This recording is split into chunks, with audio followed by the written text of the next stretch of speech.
Hello, my name is Bernardo. I am Boudoir Photographer. What I have here today is a headshot of Angelina Jolie that I found on the internet.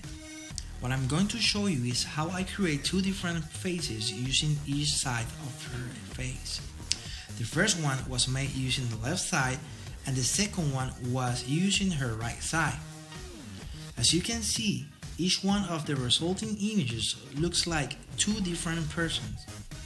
I believe this information can be helpful for photographers because by analyzing your client's face, you can determine which side can make her look at her best.